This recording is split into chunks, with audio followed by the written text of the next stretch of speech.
और प्रधानमंत्री नरेंद्र मोदी आज संयुक्त राष्ट्र महासभा को संबोधित करेंगे। इससे पहले कल पीएम की अमेरिकी राष्ट्रपति जो बाइडेन से हुई मुलाकात में कई अहम मुद्दों पर चर्चा हुई और क्वाड में भारत, अमेरिका, जापान और ऑस्ट्रेलिया ने एक सुर में नाम लिए बगैर चीन की विस्तारवादी नीतियों की जमकर आलोचना की।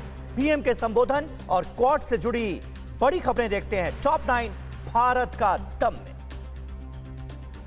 पीएम मोदी आज शाम न्यूयॉर्क में संयुक्त राष्ट्र महासभा को संबोधित करेंगे। यूएनजीए के 76वें सत्र को संबोधित करने के दौरान पीएम कोरोना महामारी, आतंकवाद और जलवायु परिवर्तन सहित दबाव वाली वैश्विक चुनौतियों पर ध्यान केंद्रित करेंगे।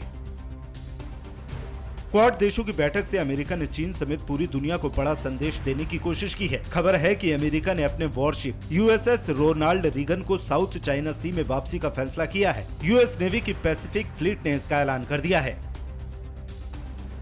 क्वाड मीटिंग से अमेरिकी राष्ट्रपति जो बाइडेन ने चीन को सीधी चेतावनी दी है और कहा है कि हिंद प्रशांत क्षेत्र को स्वतंत्र रखना है। बाइडेन ने कहा कि क्वाड दुनिया की बेहतरी के लिए काम करेगा और इसी मकसद से 4 बड़े लोकतंत्र एक साथ आए हैं। Today, I'm proud to say that we're making excellent progress.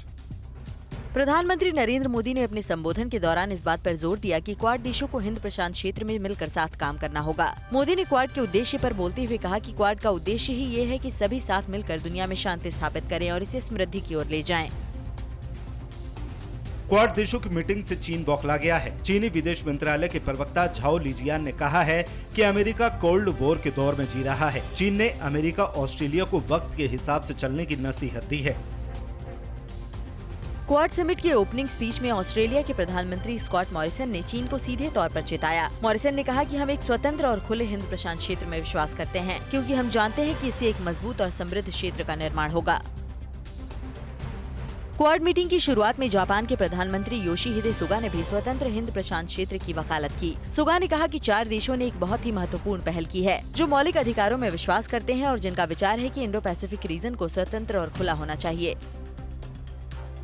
Quad सम्मेलन की ओपनिंग स्पीच में प्रधानमंत्री नरेंद्र मोदी ने कोरोना पर भी अपनी बात रखी। उन्होंने कहा कि आज दुनिया कोरोना महामारी से लड़ रही है, इसीलिए चारों देश एक बार फिर मानवता के कल्याण के लिए क्वाड के रूप में साथ आए हैं। हमारा quad vaccine initiative Indo Pacific देशों के लिए मददगार साबित होगा। प्रधानमंत्री मोदी ने कहा कि हमारा क्वाड एक तरह से फोर्स फॉर ग्लोबल गुड की भूमिका में काम करेगा। अपने साझा लोकतांत्रिक मूल्यों के आधार पर क्वाड ने पॉजिटिव सोच, पॉजिटिव अप्रोच के साथ आगे बढ़ने का निर्णय लिया है। सप्लाई चेन हो या वैश्विक सुरक्षा, क्लाइमेट एक्शन हो या कोविड रिस्पॉन्स या टेक्नोलॉजी, हर क्षेत्र में हमें मिलकर काम करना होगा। फिक्र आपकी, सोमवार से शुक्रवार रात 9 बजे सिर्फ TV9 भारतवर्ष पर।